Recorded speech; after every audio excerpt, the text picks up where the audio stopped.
अगर आप हंगरी में हो या आप अगर पुर्तगाल में चले जाओ तो आपके पास दो ऑप्शन है। अगर आप हंगरी में हो तो हंगरी में बस का लाइसेंस ले लो। अगर आप हंगरी में नहीं रहना चाहते, वहां से जो है वो स्टूडेंट वीजा खत्म हो गया, तो आप पुर्तगाल में चले जाओ। 3 महीने में आपको गाड़ी का लाइसेंस भी मिल जाएगा, बस का भी लाइसेंस मिल जाएगा, कोड 95 भी आपको मिल जाएगा। 3 महीने में आप जर्मनी में 2,500 से 3,000 यूरो या 2,500 से 3,500 यूरो कमाने के काबिल हो जाओगे, और आने वाले 6 सालों में आप जर्मनी के नेशनल भी हो जाओगे। पहले तो मैं हंगरी में हूँ इस टाइम।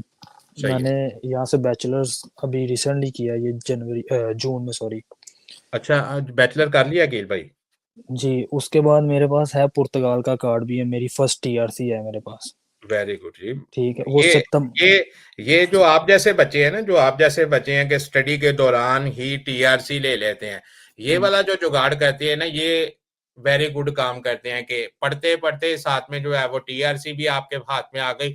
अल्लाह ना करे जो आपसे पहले जो भाई हैं जो यहाँ पे पीआर में थे, अगर उनको भी जो है वो यही समझ आ जाती कि भी जब तक पीआर नहीं मिलती हमारे पास सेकंड ऑप्शन होती, तो बड़े सारे बच्चे जो है वो बच सकते थे। इस वक्त मेरे पास ऐसे ऐसे जो बच्चे हैं, जो बड़े बड़े लाइक बच्चे हैं, बड़ी अच्छी उनके पास स्किल है, लेकिन अनफॉर्चुनेटली उनका नाम जो है वो शेंजन इंफॉर्मेशन सिस्टम में आ चुके हैं, और अब अगर वो वापस जाते हैं तो दोबारा हम्म, एंटर नहीं हो सकते, और यहाँ पे रहते हैं तो उनको टीआरसी नहीं मिल सकते। ये जो आप काम करते हैं या जैसे आपने टीआरसी लिया है, ये सलूटेबल है। आपको सब लोगों को ऐसे ही करना चाहिए। जी, ले इसने मुझे थोड़ा कंफ्यूज भी किया हुआ है, वो भी मैं आपसे आगे जाके बात जी, करता वो हूँ। मैं आपको समझा दूंगा। कंफ्यूजन जो है वो मेरा काम है आपकी दूर करना। हाँ, वो असल में जब मैंने यहाँ से बैचलर कर लिया, अब मेरे पास ऑप्शंस बहुत ज़्यादा आ गई हैं, जिसकी वजह से मैं कंफ्यूज हूँ। सबसे पहले तो मेरे पास ऑप्शन है जर्मनी में चांसन कार्ते अप्लाई करूँ। जी ठीक है। उसके बाद मेरे पास इटली में मास्टर्स के लिए मतलब ऑप्शन है, इटली में मास्टर्स सही। करूं। और मेरे पास एक और ऑप्शन है, यहाँ पे एक बंदा है वो कह रहा है कि 3500 यूरो तकरीबन दो, इटली का work permit, seasonal work visa जो है वो लगवा देते हैं।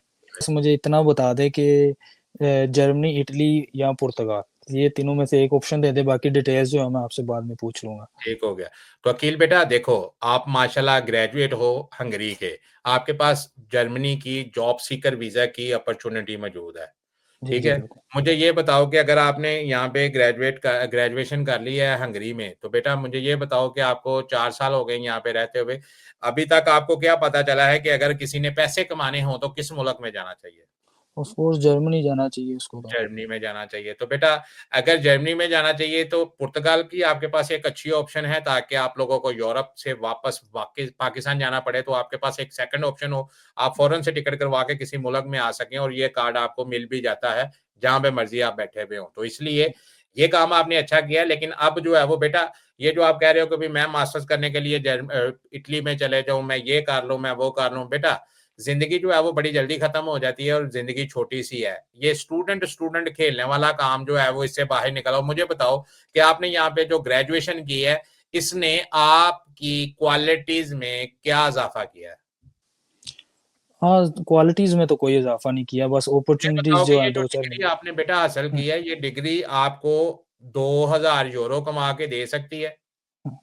नहीं नहीं, बिल्कुल नहीं कमा नहीं दे सकती। सकती। तो बेटा पैसे कमाने की तरफ आओ, ना कि ये जो डिग्रियां ये आप इकट्ठे करी जा रहे हो। अभी मैंने बैचलर की इकट्ठी कर ली, अब मैं जो है वो इटली में चले जाऊँ, वहां पे मास्टर की इकट्ठी कर लूं, या 3500 रुपया दे के मैं जो है वो पुर्तगाल में चले जाऊं। जर्मनी जी। का सीन ये है कि मैं अगर चांसन कारते पे जाता हूँ, मुझे फील्ड में जॉब नहीं मिलती, लेकिन वो फिर मुश्किल हो जाएगा ना, फिर ये जी, भी मैं वही चीज है बेटा इसमें। आपको बताने लगा हूँ, वही बताने लगा हूँ कि अगर आप हंगरी में हो या आप अगर पुर्तगाल में चले जाए तो आपके पास दो ऑप्शन है। अगर आप हंगरी में हो तो हंगरी में बस का लाइसेंस ले लो। अगर आप हंगरी में नहीं रहना चाहते, वहां से जो है वो स्टूडेंट वीजा खत्म हो गया, तो आप पुर्तगाल में चले जाओ। 3 महीने में आपको गाड़ी का लाइसेंस भी मिल जाएगा, बस का भी लाइसेंस मिल जाएगा, कोड 95 भी आपको मिल जाएगा। 3 महीने में आप जर्मनी में 2,500 से 3,000 यूरो या 2,500 से 3,500 यूरो कमाने के काबिल हो जाओगे, और आने वाले 6 सालों में आप जर्मनी के नेशनल भी हो। एक प्लेट में दो चीजें रख के मिलेंगी। अगर आप बस का लाइसेंस लेके